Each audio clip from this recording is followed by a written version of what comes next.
The Australian Associated Press. Is that related to the American Associated Press? I have no idea. Here it is. Marriage is a constant source of joy. But introducing children into the relationship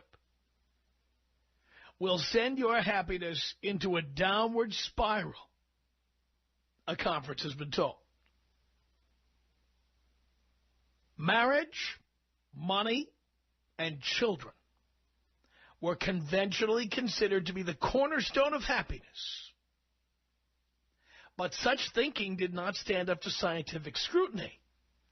This, according to Harvard University psychology professor Daniel Gilbert. There was a conference in Sydney called the Happiness and Its Causes Conference. According to scientific and economic research, only marriage proved to be a constant source of joy. Professor Gilbert said, quote, figures that show married people are in almost every way happier than unmarried people, whether they are single, divorced, cohabiting. He said married people live longer, married people earn more per capita, and he claims married people have more sex and enjoy it more. He said married people seem to be happier on every dimension that you can imagine. He said money can also buy happiness, just as not as much happiness as people think. He said money buys you a lot of happiness at first. Then it buys you less and less. Every dollar, he says, buys you less happiness as the dollar before, and you reach a point where money is doing almost nothing for your happiness. Well, Professor Gilbert, if you had money and you were out here in the field with somebody like me, you would know you're wrong. But that's beside the point. How many professors have any money? He says, but it's never the case that more money makes you sadder. He said, if you get millions and millions of dollars, and I can confirm this, you never get depressed about it.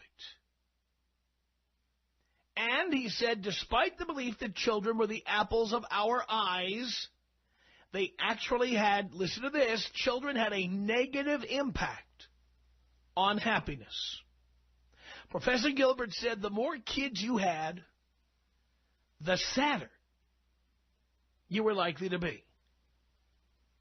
Says here, U.S. and European studies had shown that people's happiness did spike when they were expecting a baby, but sharply plummeted after the child was born.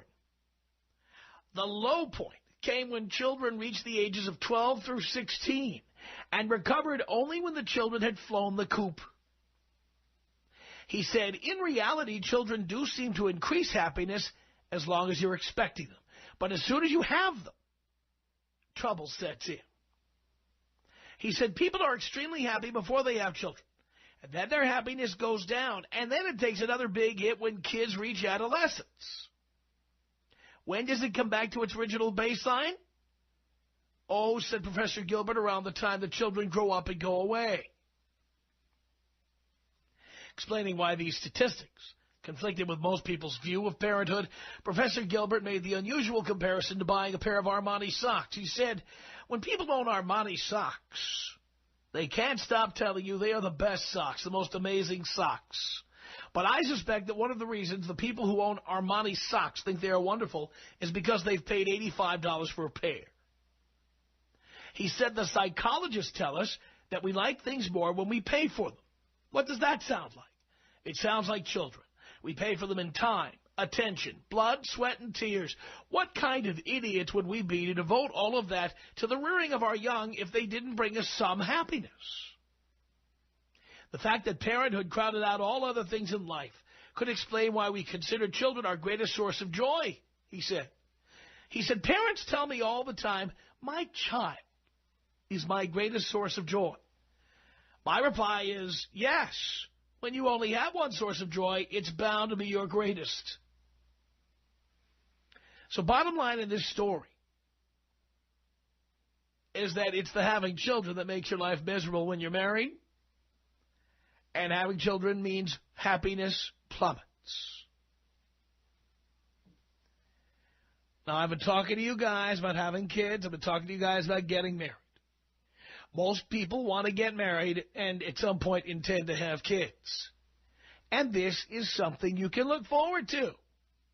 Once she has the kid, your life will be miserable. And there's Professor Daniel Gilbert of Harvard University laying it all out for you.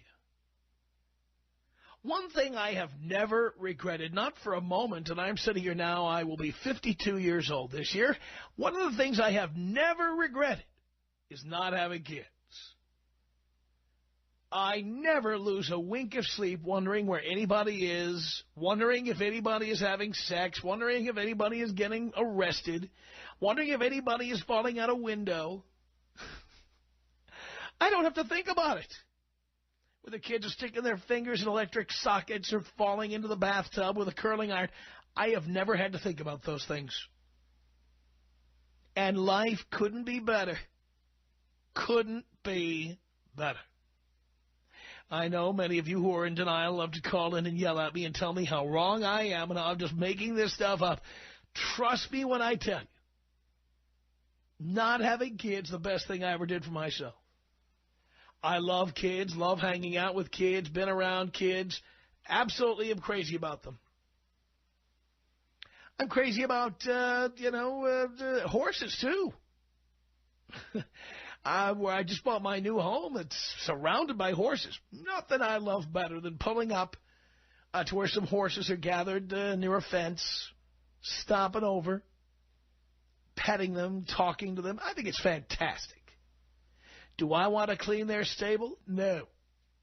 Do I want to be responsible for them when they get sick? Absolutely not. My wonderful, fantastic 7-year-old nephew, his name is Ryan. He turned 7 in November. I can't get enough. He's fantastic.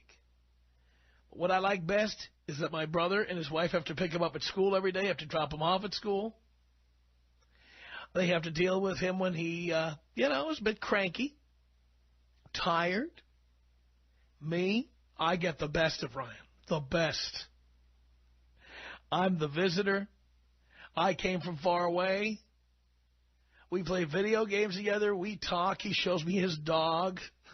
It's all good. But I have no responsibility. And one thing that's never made sense to me in life is how so many people think it's important to have responsibilities. I mean, there are enough responsibilities that you can't run from, like paying the rent or taking care of your finances, making sure you've got health insurance, making sure if you get sick you can afford to go to the doctor, making sure you can afford to eat. My view is I've already got enough responsibility. Why would I want to add more responsibilities? Why would I want to support a wife? Why would I want to support a child? Why would I want to run the risk of being taken to family court if the relationship doesn't work out? I have enough responsibilities as it is. People love to call men like me immature or say we never grow up. But the reality is, if somebody wants to take on as little responsibility as possible, if somebody only wants to have enough responsibility that, you take care of the basics, eating, washing your private parts, having a roof over your head, having some money in the bank. What's wrong with wanting to keep the number of responsibilities as low as possible? And as you see here, adding those little crumb-crunching responsibilities may not make you as happy as you think. What do you think about that? Tom Leykis. 1-800-5800-TOM. 1-800-5800-866. Now, how would you say dump that bitch in Chinese? 把那个小鸡扔掉. What would that mean literally? It would be like, take that slut and throw her in the trash. throw her out. It's the Tom Leykis Show.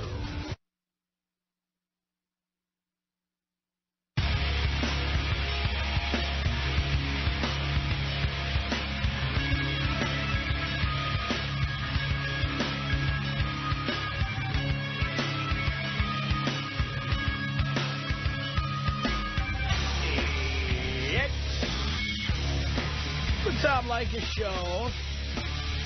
1-800-5800-TOM. That's our telephone number. There you go. When you have kids, happiness plummets in your marriage.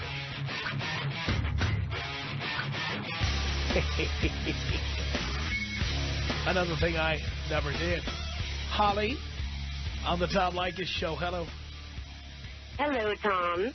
Hello, Holly. Now, I'm not calling in because I'm necessarily a fan of getting married myself. I think I'm enjoying being single way too much.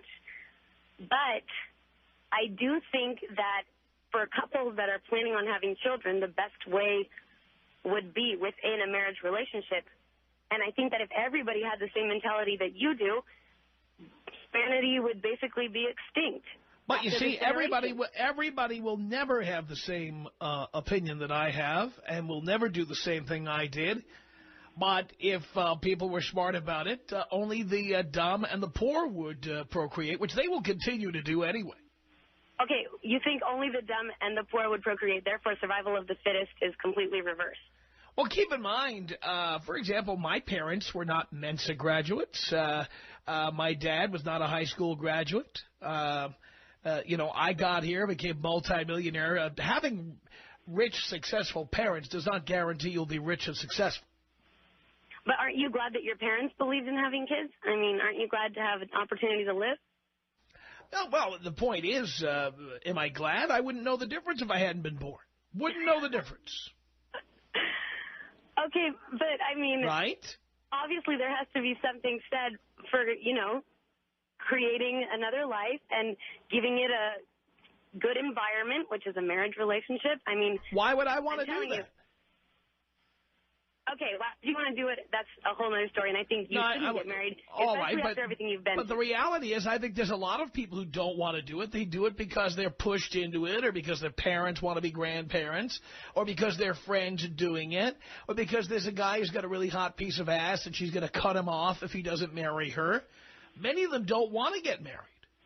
Absolutely, and I think a lot of the people that you talk to on this show, I mean, I've noticed from the times that I've listened to you, the demographic and the types of guys that call in, they probably shouldn't be getting married because their mentality isn't one that do a good job as a husband. But those people that call in that are really excited about their wife, that really love her, you know, those types of couples, I think that they should be bringing babies into this world. I mean, okay, I don't know if they should, but I think that it's a good thing. It's not something that you should Well, they're under no obligation to do it, and they shouldn't feel obligated to do it.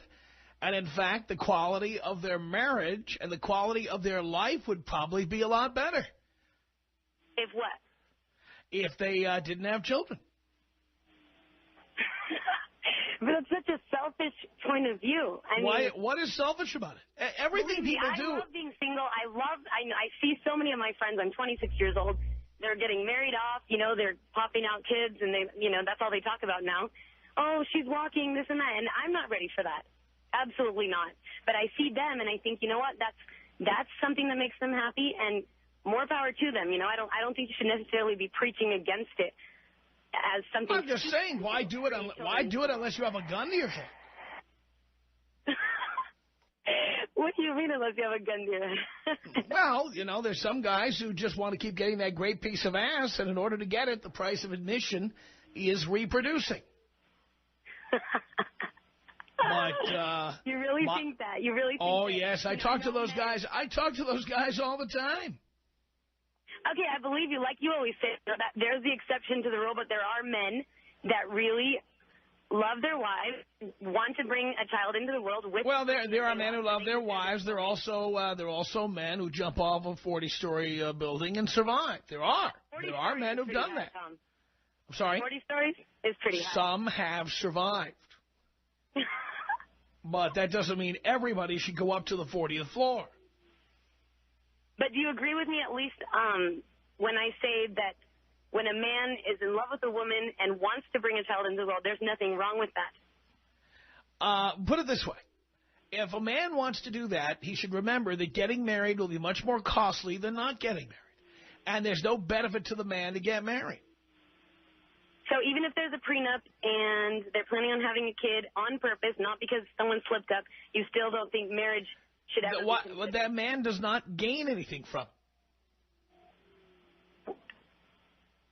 the woman if she's richer. I really, again, I advise men on this. Women generally tend to benefit from marriage, and men don't. So in a Tom Leykis perfect world, nobody gets married, no one has kids, and in about 2,100... No, it's I don't want to live in a perfect world. I realize my world is going to be full of people who, frankly, do stupid things, shoot themselves in the foot. I mean, for example, I've said on this program, I want teenage boys to knock up their girlfriends. And the reason is I want the cost of doing my landscaping kept low. I also want those 1995 oil changes to continue. My God, if these stupid kids didn't knock up their girlfriends, they'd charge a lot more for labor. Why? Because they wouldn't be so desperate? Right. Exactly. So I'm hoping they ignore my advice, knock up their girlfriends, get nailed for child support, and they've got to work 3 jobs. And I got a message to one of those guys who were washing my windows a couple of weeks ago. You missed a spot. Oh, Tom, you're funny. Believe me, I want the guys to keep getting themselves into this kind of trouble. Keep knocking up chicks. That keeps labor costs low. You know what else it does? It keeps the cost of, supporting California universities, keeps the cost low. Most of these guys have no time to go to school. I still think that you're glad that your parents don't have your mentality. You wouldn't be here talking about it. Again, everybody's happy to be here, family, but why would I want that responsibility? Why would anybody? If it's a loving family that's ready to take on something like that, that's the person. But here's the thing. Why do you want to take on more? This is the part I don't understand about people.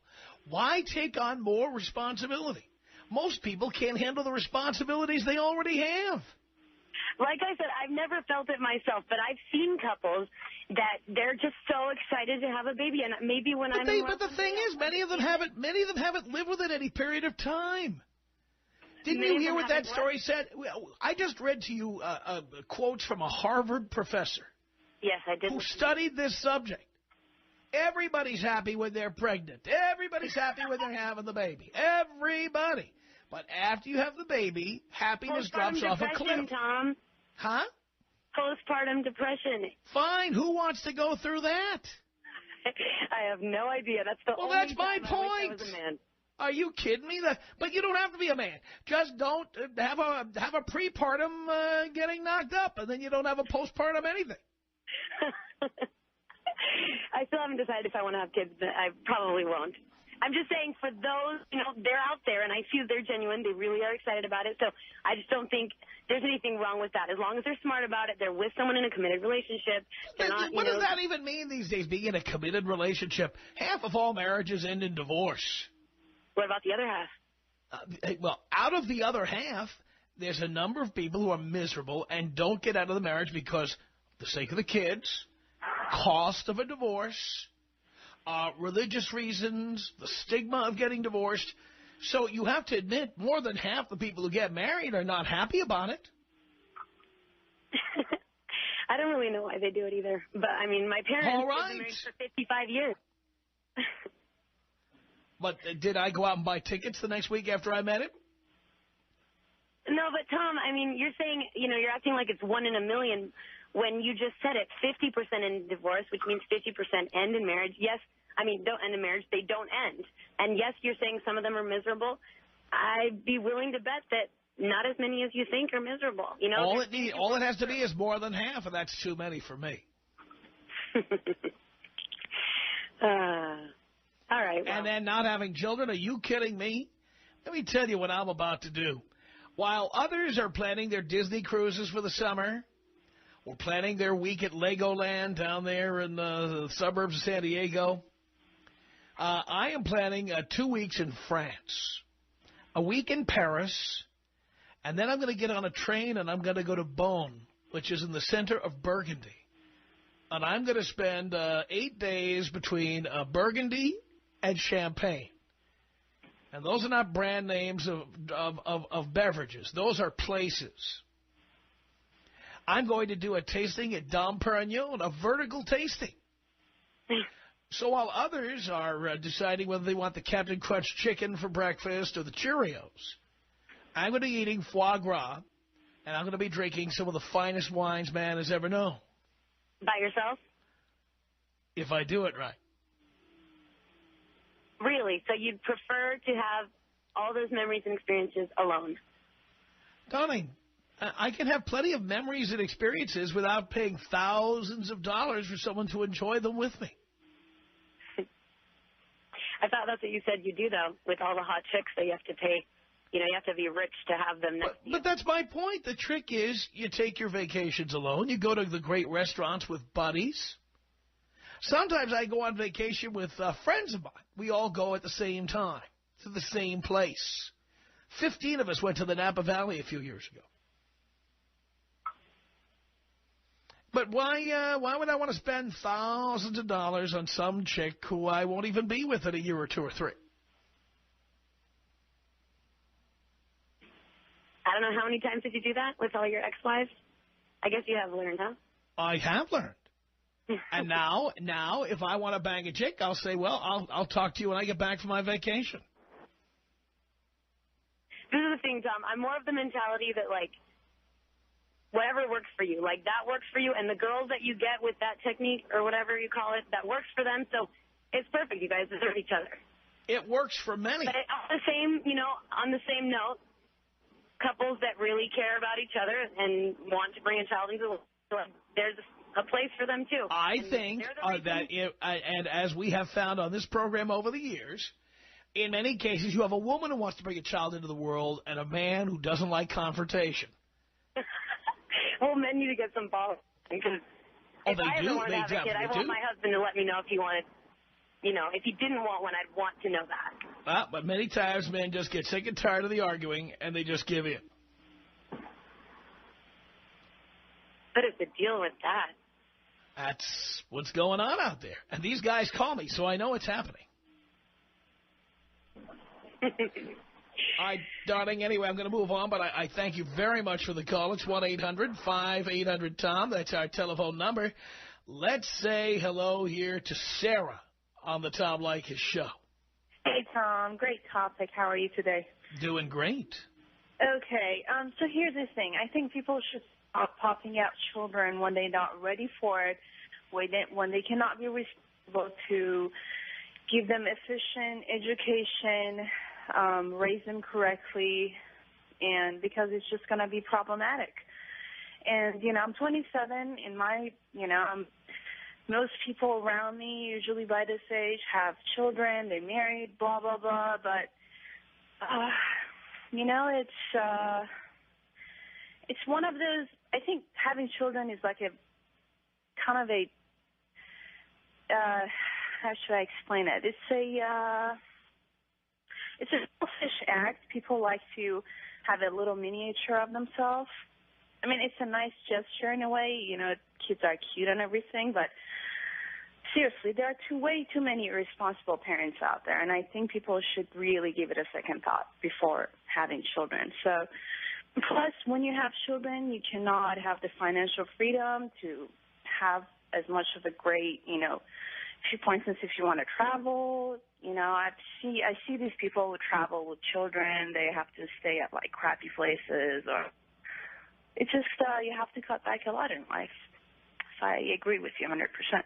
Yeah, who wants to cut back? Not me. I'll let you guys know when I'm in Burgundy just how much cutting back I'm doing. Well, yeah, I 100% agree with you. I'm making a good living. So does my boyfriend, and we take great vacations. But we thought about it. If you want to have children, it's not going to be this way. We have to stay properly.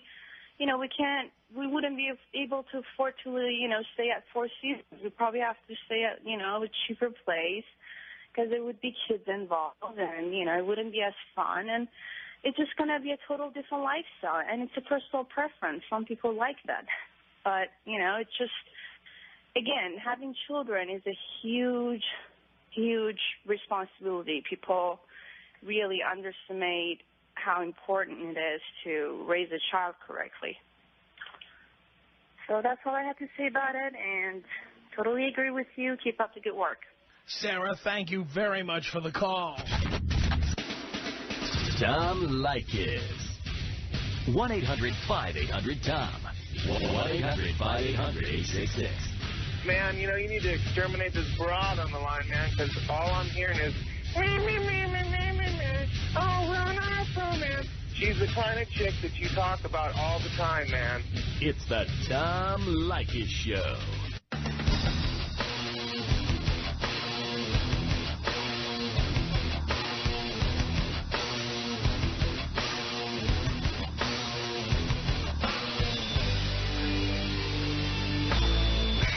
It's the Tom Leykis Show at 1-800-5800-TOM. Thank you for tuning in. Thanks for being part of the program. We appreciate it.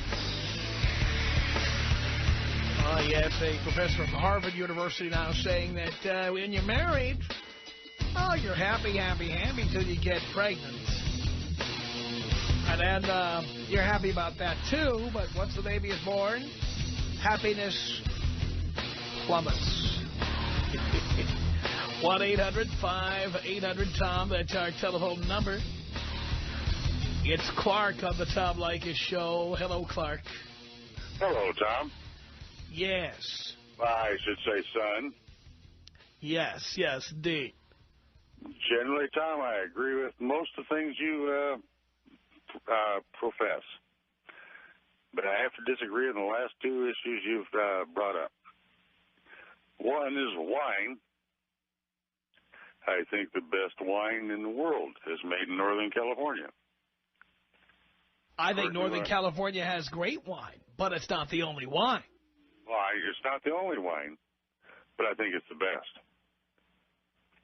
Everybody has their own taste. That's true. And I have spent an awful lot of time in Napa and Sonoma, Alexander Valley, Russian River. I know it all. I can drive it the way I can drive Los Angeles. I drive it like a cab driver. I know it really, really well. Okay. But I do think it's the best value. I do think, though, there are some Bordeaux's that 10 years after you buy them will still be fantastic, and some California wines that were great for 10 years that sometimes fall off a cliff. I think for some unknown reason, French wine holds its value and American wine doesn't. Well, I think it's because French wine has a better tannic structure in many cases, and therefore it ages better over the long haul. Now, the fact is, most Americans, when they buy a bottle of wine, drink it within 36 hours after purchase. And so none of that really matters to Americans. But if you're like me and you have a wine cellar, I like to have California wine and French wine. Wines I can drink now and wines I'm more likely to drink later. Okay. Don't disagree. I just was, you're making the trip to Bordeaux and Champagne? No, Burgundy and Champagne. I was in Bordeaux previously, yes. Okay. And I was just, when I heard that, I just had to comment that I thought the best wines in the world were in Northern California. Didn't they get all their vines from us? Well, actually, it's gone both ways. That's true. I mean, keep in mind that the Napa Valley suffered from a problem called phylloxera, which is a problem that France suffered back at the turn of the 20th century. And many of the vines in the Napa Valley had to be pulled out. And they were replaced with the rootstocks of Bordeaux, which were resistant to phylloxera because they'd already been through the scourge of phylloxera. Oh, God, now I'm drinking hybrids. That's exactly right. Now, the other issue I wanted to bring up was traveling outside of the continental United States. What about it? I think it's foolish. Why? There's people out there who would love to kill an American just because he's an American. Yeah, but none of them live in Burgundy or Champagne. I can tell you that. Ooh, relatively close in Spain and... I've been to Spain. What do you think is wrong in Spain? Well, I don't know. It was about 4 years ago. They blew up a bunch of people over there. Yeah, but they weren't from blowing up Americans. Most of the victims were from Spain. Well, they were trying. No, they were not trying to blow up Americans. They were trying to blow up Spaniards. And the reason they were trying to blow up Spaniards is because the group that did it, which is called ETA, E-T-A, is a group of Basque separatists who want a separate country for the Basque region of Spain. Yes, I agree with that. So why would they kill Americans to get that? I don't know why they would kill Americans. They wouldn't. See, the thing is, Clark, I have the benefit of having been to these places, and if you had been to these places, you'd be better versed on what's going on out there. Well, I've never been to Europe, but I've been all over the Orient. I highly recommend it. Believe me, you're missing out if you don't go. Colin on the Tom Leykis show. Hello. Hey, Tom, what's going on? Not much. You tell me. I'm just calling about the marriage thing. I'm married with kids, and I'm happy to be married. So, Wonderful. Honestly, so you're the guy who won the lottery.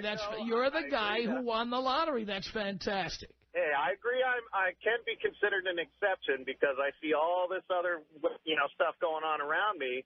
But, I waited till I was 30 to get married. Great. Well, that's fantastic. fantastic. I went out there and I banged it out. So what does that prove? What does that prove?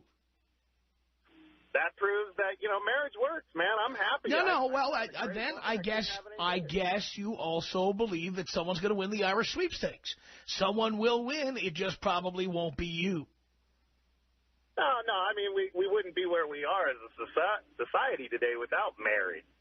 I don't happen to agree with that at all. I mean, this conception that marriage doesn't work is primarily just, in the last 20, 30 years. This is when we live. We live in the present. We don't live in the past. Well, would you agree that as a whole, society seems to be taking a downturn? No, I actually wouldn't. Actually, I think that between technology and the ability to travel and literacy and the Internet and satellite communications, in many ways, life is way better than it ever was.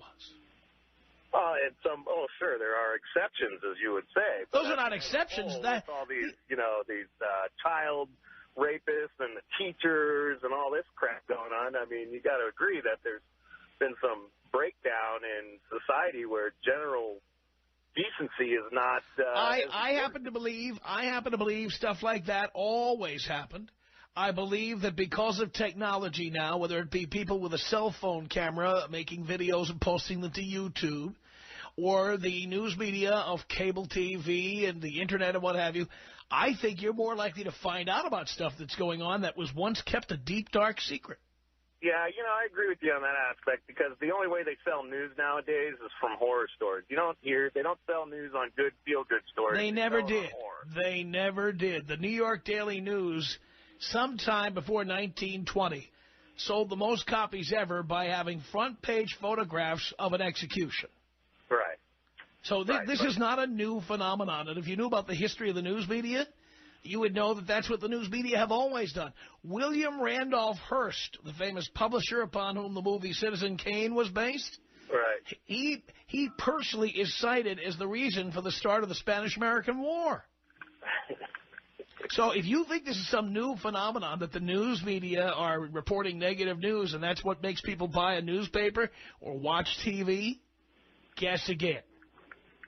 Well, I just got to say, I am completely happy being married. I couldn't have it any other way. Yeah, of course. But really, in all honesty, I was barely able to pay bills until I got married. It wasn't until I got married that I added those responsibilities to my life did my career excel. Well, that's your own fault. But that's your own fault. You know what? Maybe you're the kind of person who needs marriage. Somebody who's not self-motivated. Somebody who's irresponsible. Not self-motivated. So yeah, you're all right. So you need to be nagged. You know what? I don't need to be nagged. I do not need nagging. I do what needs to get. By the way, I maintain 2 households now. 2. Well, and nobody needs to tell me. Nobody needs to tell me when to. Nobody needs to tell me when to clean up the property or when the garbage needs to go out. I don't need to be nagged.